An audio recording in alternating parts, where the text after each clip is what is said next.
Welcome to Kev's Travel Stories. Each week I'll be bringing you a story from the weird and wonderful world of travel, a world that can change the way you see life and love and even the way we find meaning.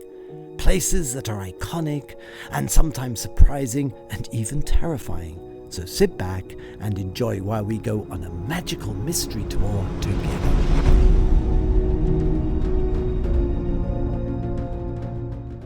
Welcome to Kevin's Travel Stories, and this week we're going to look at the really interesting subject of picking your holiday reading or listening, because with the advent of Audible and other platforms where you can hear your favourite books read, sometimes by wonderful actors like Stephen Fry, the book can come alive. Indeed, some books the authors themselves have said are better heard than read. You can think of James Joyce's Ulysses as an example. But what is this fascination, particularly during the summer holidays, with a good beach book read? And I would question the beach book read immediately. I love the cafes and hotel reception areas where you can kick back, look out at the sun, if you don't really want to be right in the sun. And sometimes the sun can make reading actually quite difficult. That's where the audiobook comes in great, because you can lie on your lounger in the sun and you don't have to worry about squinting at your book or at your Kindle. And you hear these words that take you away. And if you fall asleep, you can come back to where you let off.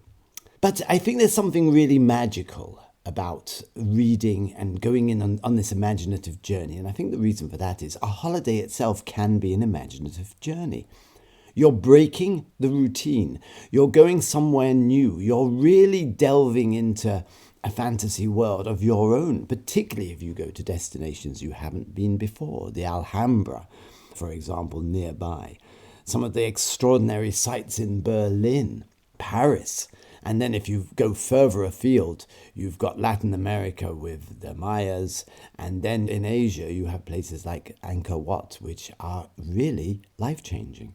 So I'm going to have a little look around and see how we can go about getting your ideas for the summer reads. Because sometimes you're scratching your head and leaving it to the last moment.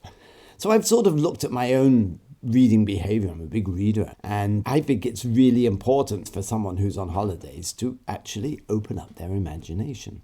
But where do you start? Well, I've found that sometimes friends recommend books to me that I would never have thought of reading. I'm thinking of my very good friend Paul, who recommended The House of Gucci a couple of years back. I was in Asia, it was the first visit to Asia, and he gave me the book, which was a great plus. And I read it and was beguiled by it. It was fantastic. So do listen to friends' recommendations. And of course, the fun of a friend recommendation is they quite often give you the book that they've been reading. It's not much use to them. More difficult with an audio book, because you can swap, but it's a little bit more complicated. But with a physical book, no problem. Then there's also the gathering dust books, those that have been lying on your shelf. I remember a gift from my son, Kieran, who gave me a book about time, I think it was, and it lay there for a couple of years until one day when I was heading off, I think it could have been to Malta, I threw it in the bag and started reading it. Then you can have destination-related books. Now, I had a very powerful experience in the killing fields in Phnom Penh in Cambodia. This is the place of the great genocide where over 2 million Cambodians were killed by Pol Pot and his Khmer Rouge routine. And I also read Lang Ung's fantastic, legendary book, in fact, First They Killed My Father. And this, of course, brought the dusty tombs and the awful genocide sites and torture chambers completely to life, because this was flesh and blood person talking about life before the Khmer Rouge arrived in Phnom Penh. And then suddenly they arrived. Father, who'd been working for the government, was on the list to be eliminated. You follow her journey all the way through to the end. And she did escape. She got to America. She's now a very well-known writer and a presenter in America talking about genocide and how easy it is to happen. And when we see the world as it is, it can be very instructive to read books like this. The next category I would suggest you look at is the must-read classics, those great books you've been putting off. Dostoevsky's The Idiot. Of course, the biggest of them all, really, Ulysses, which so many people try, and it's such a difficult book. And I did try it, I have to say. I failed, but I made a valiant effort.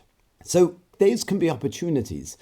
Some of the great Dickens classics are actually brilliant. So if you do want to go back to classical literature and read a classic to increase your self-knowledge, then that's a great place to start. Charles Dickens and Balzac, the French author. So one of the classics can be a fantastic and a really, really good read. There's no doubt about it. They're classics for a reason.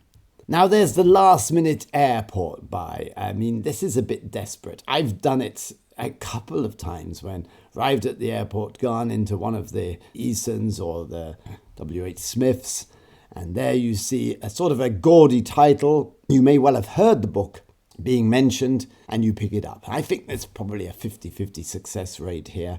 But I would give you one piece of advice. Try to avoid self-help books. They're just too much hard work. You want to sort of sit back, kick off the shoes, and enjoy. And self-help books aren't going to help you there, I don't think. Finally, I would look at rereading old favourites. Books you may have read in childhood or your teenage years, and they really made an impression. And maybe this is a chance to revisit it and see how it sits with you. I can think when I went on a long trip down to Oz with my friend Alan, and I took The Lord of the Rings. I hadn't read it for maybe a decade. And it really lasted me. The whole length of the trip, I can remember finishing it off on the plane journey back. That was a wonderful revisiting. And with a big book like Lord of the Rings, you're going to get literally a lot of air mileage out of it. And then on the beach and in your cafe. And it's a great time to revisit what captured you in childhood.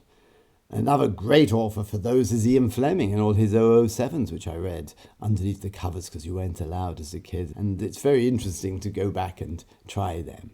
Now I'm going to give you just a couple of reads that have been hot in the media for this year. And you can have a go at these. Some I've read, some have come highly recommended. So here are a couple of recommendations to get you going. Margot's Got Money Problems by Ruthie Thorpe. Well, this really is a big hit. It's going to be adapted already by the Big Little Lies director David E. Kelley. And I think they've signed up Ella Dakota Fanning and Nicole Kidman. This is the story of Margot, a child of a Hooters waitress and an ex-pro wrestler, who finds herself aged 20 pregnant. She's a single mum and she starts an OnlyFans account. And this is all about motherhood and sex work and womanhood. And it's really got the hype for maybe being the book of the summer.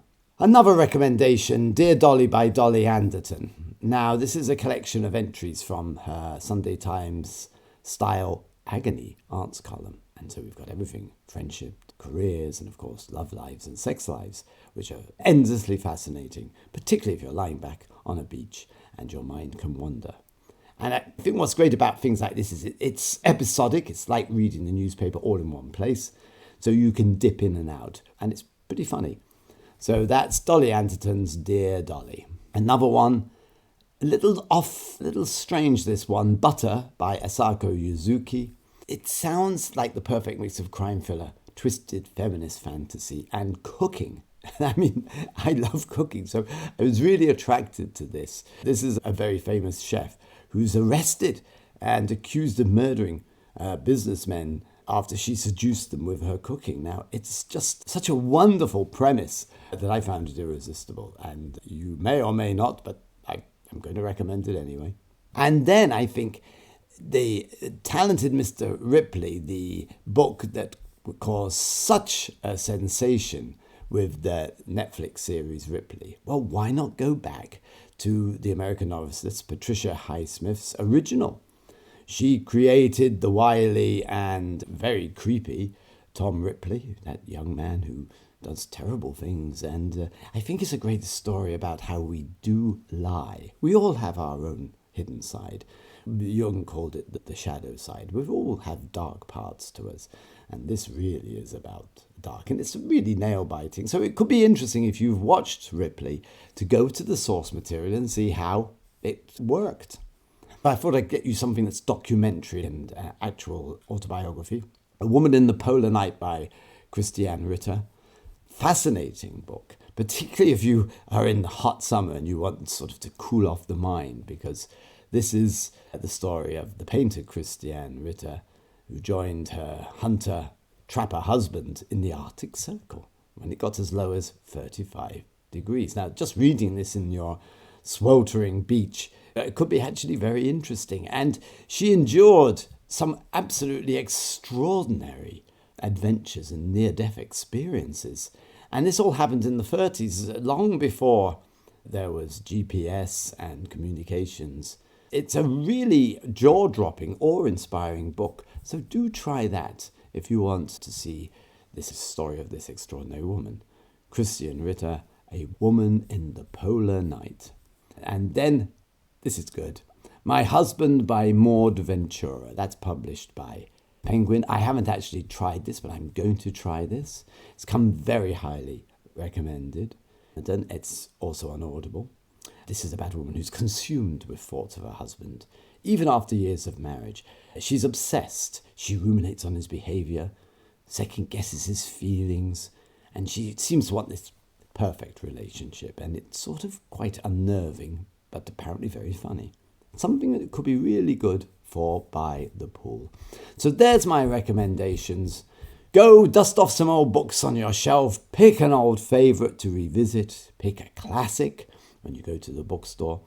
Try one of the recommendations I have, talk to your friends and see if you can borrow a book off one of them. And then, of course, get a subscription to Audible.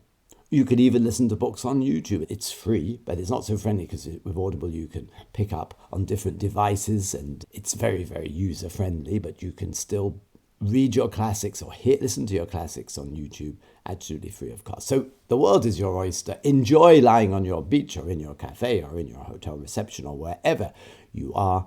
Get down on the sun lounger and take away your imagination as you enjoy this new destination.